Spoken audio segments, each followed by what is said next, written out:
Kenapa kemudian diperlukan orang-orang biologi yang berbicara tentang permasalahan ini? Karena sebenarnya ketika kita berbicara tentang kerusakan itu, kita berbicara tentang disability of ecosystem to work, ya. Jadi ketidakmampuan ekosistem untuk bekerja sehingga memberikan sebuah dampak. Yang dampak itu kemudian kita terima, ya, persepsi kita dalam menerima dampak itu adalah kerusakan, ya. Nah, kalau kemudian kita berbicara tentang kerusakan, teman-teman sekalian, maka kita akan melihat bahwa sebenarnya kerusakan itu disebabkan oleh faktor alamiah sebenarnya, ya, pada mulanya.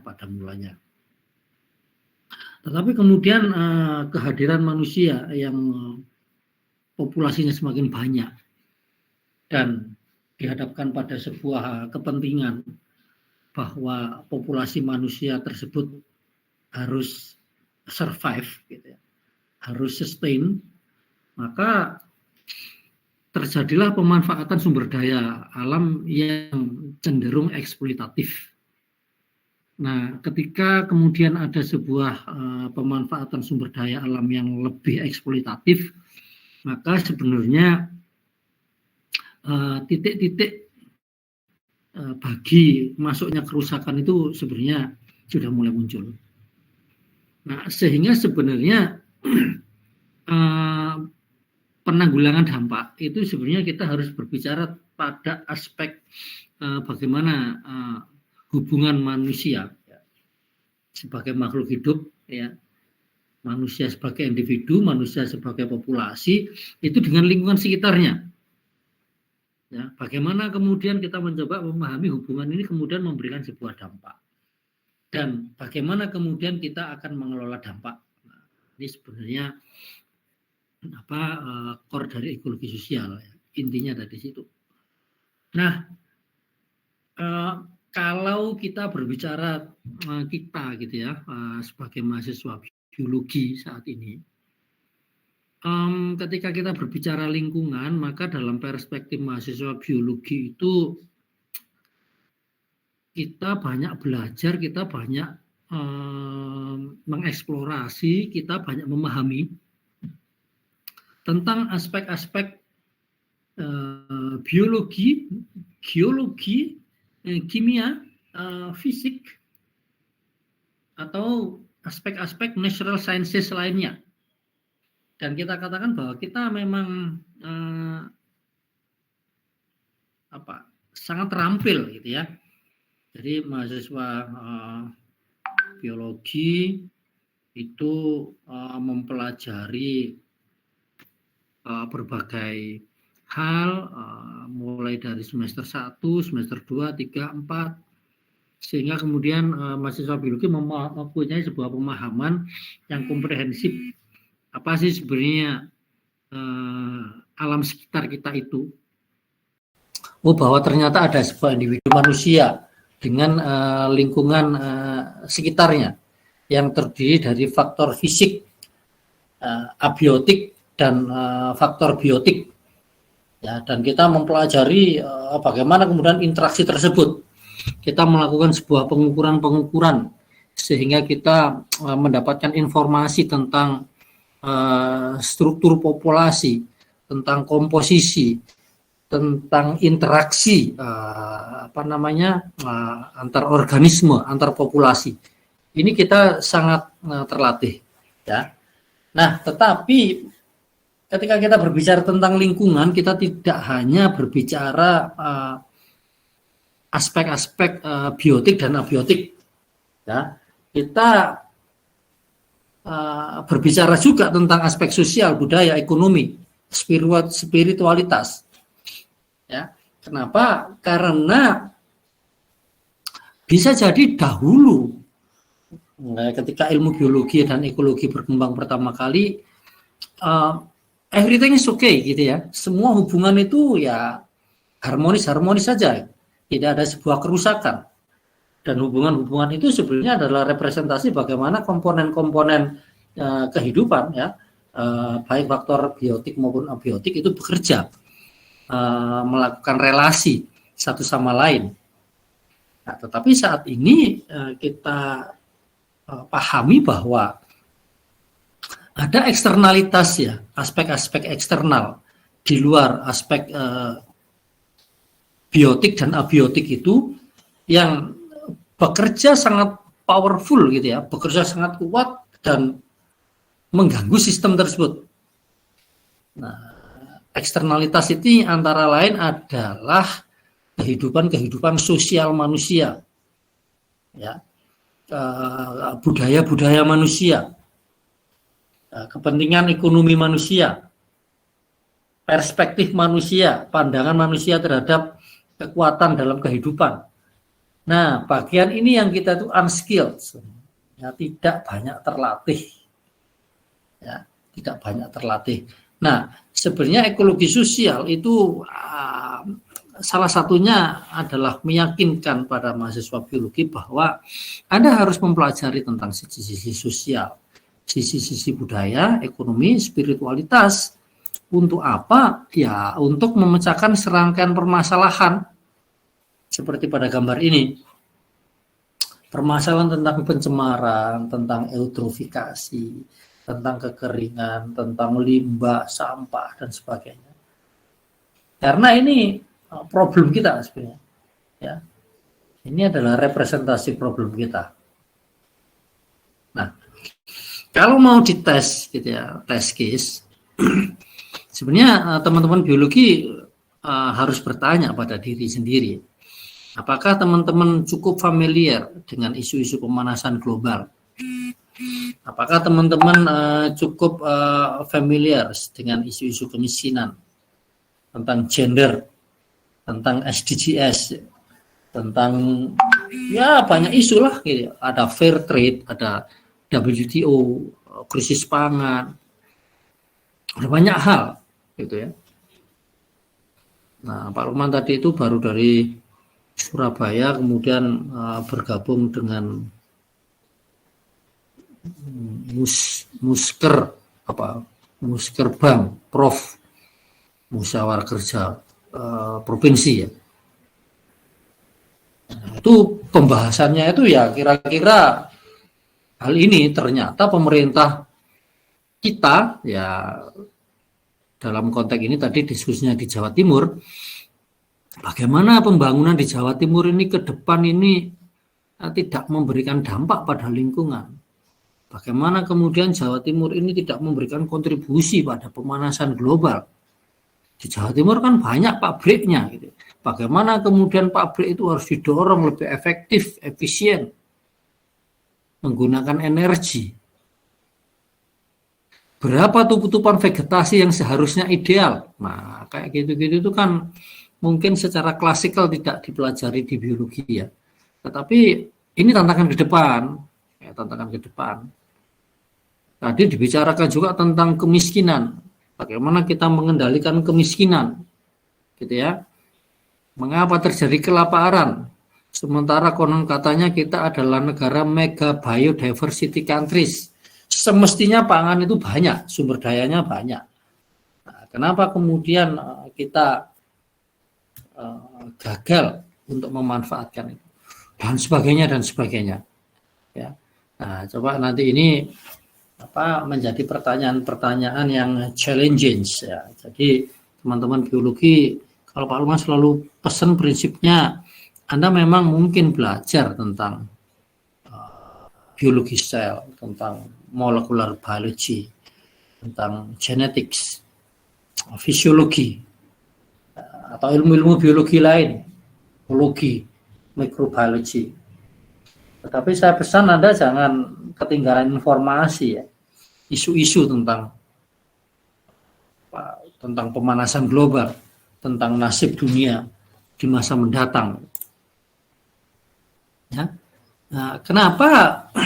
Karena kita dihadapkan pada satu challenge, pada satu tantangan ke depan. Bagaimana kita harus mengelola manusia? Karena populasinya terus-menerus tumbuh. Dan ini akan melampaui daya dukung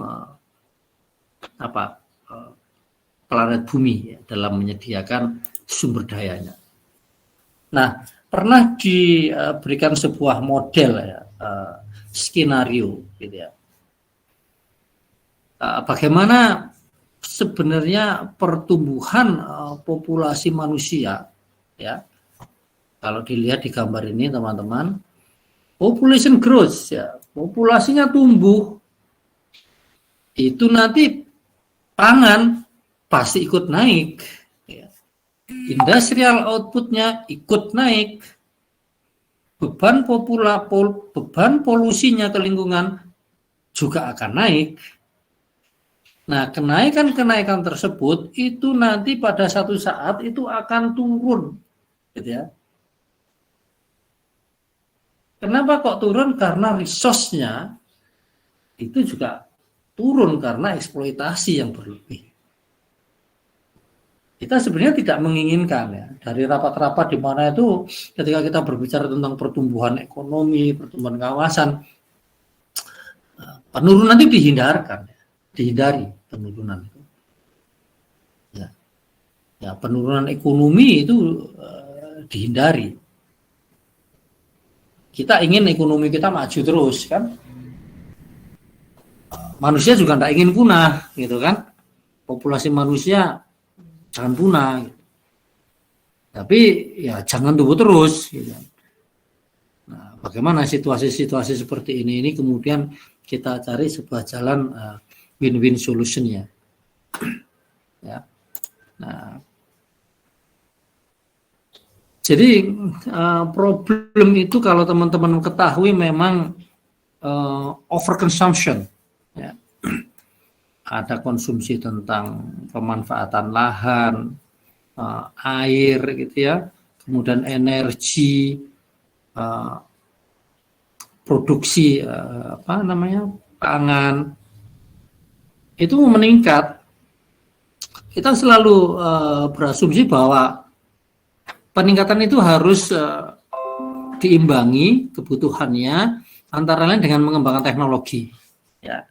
Nah, tetapi catatan menariknya adalah teknologi itu bukan segalanya sebenarnya. Ya.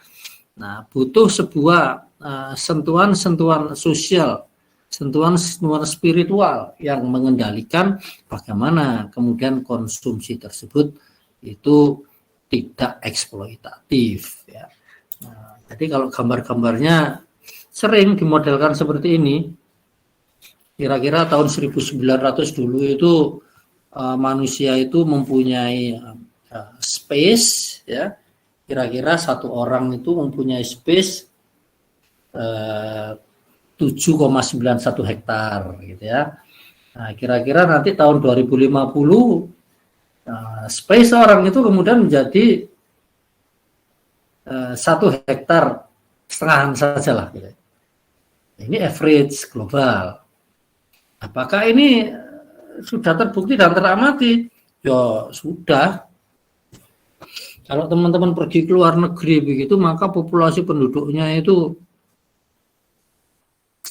tinggal di apartemen-apartemen, di rusun-rusun, orang ditumpuk-tumpuk.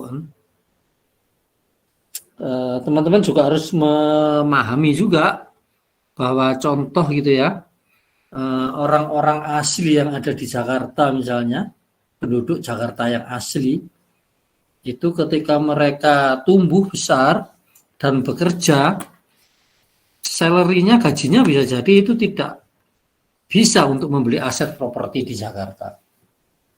Harus minggir gitu kan. Nah, jadi ini menunjukkan betapa kemudian kompetisi untuk mendapatkan lahan itu sangat ketat sekali sebetulnya. Di lain pihak, kita melihat bahwa hutan kita yang merupakan cadangan-cadangan pangan itu mengalami degradasi luar biasa. Ya, nah, jadi ini seperti di Gunung Ijen ini ya. Dulu ini foto Pak Lukman ngambil dulu.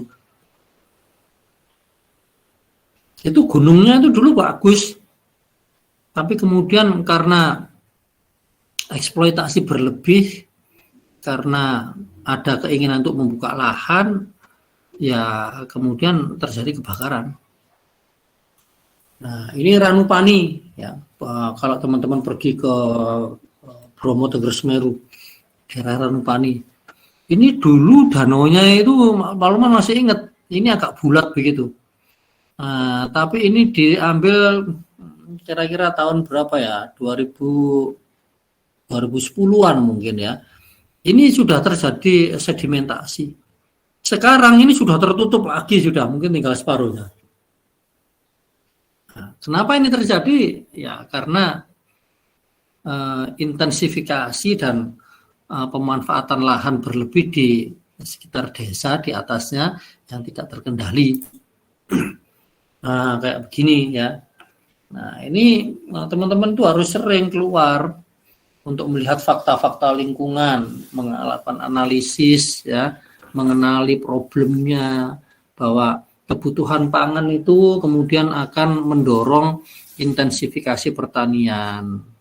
Ya. Nah, intensifikasi pertanian itu seringkali kemudian harus dibayar mahal dengan degradasi lahan, dengan kelongsoran gitu ya, dengan sedimentasi dan sebagainya.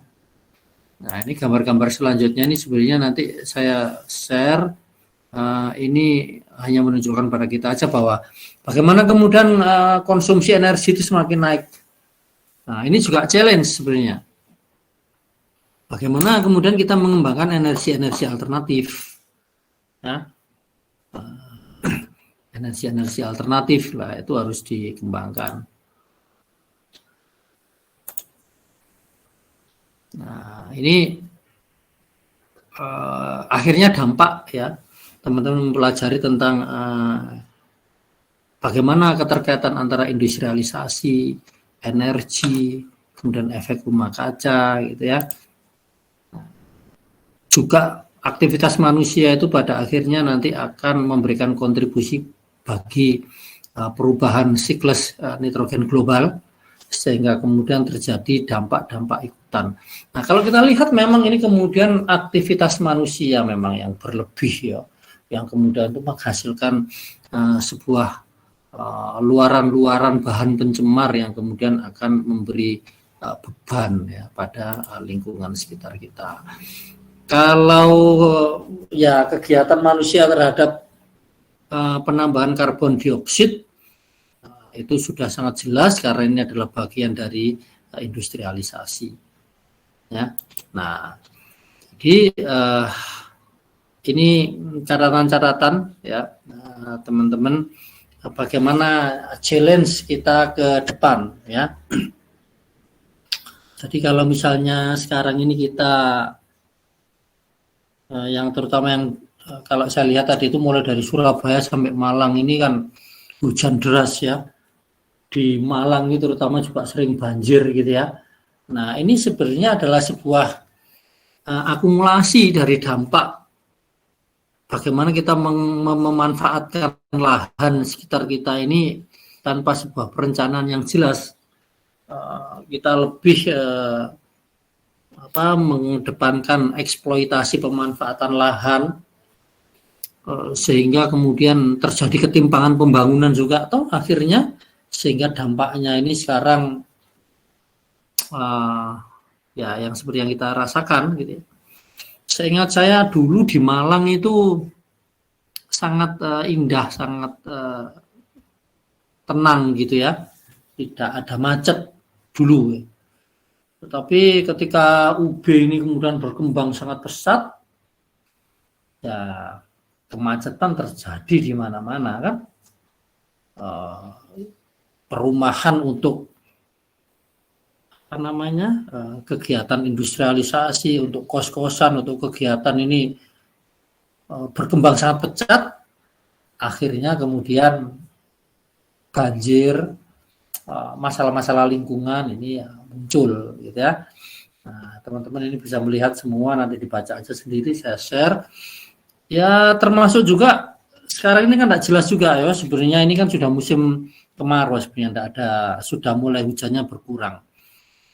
Tapi kita tidak tahu kenapa hujannya kok masih kencang sekali gitu ya. Kemudian disertai angin, disertai petir dan sebagainya. Sementara nanti kalau musim panas itu panasnya sangat tinggi, luar biasa, kejadian kebakaran itu juga terjadi di mana-mana. Ya. Nah, teman-teman mungkin pengantar diskusinya itu nanti saya kirimkan bahan kuliah yang merupakan modul ya, tulisan-tulisan. Mudah-mudahan itu nanti bisa saya bagikan dan kemudian dipelajari, dan nanti teman-teman untuk tugas akhirnya pengganti UAS-nya itu membuat makalah, dan outline dari makalahnya sebentar lagi akan saya tuliskan untuk sudah bisa mulai dicicil ya. Apakah ada yang mau ditanyakan?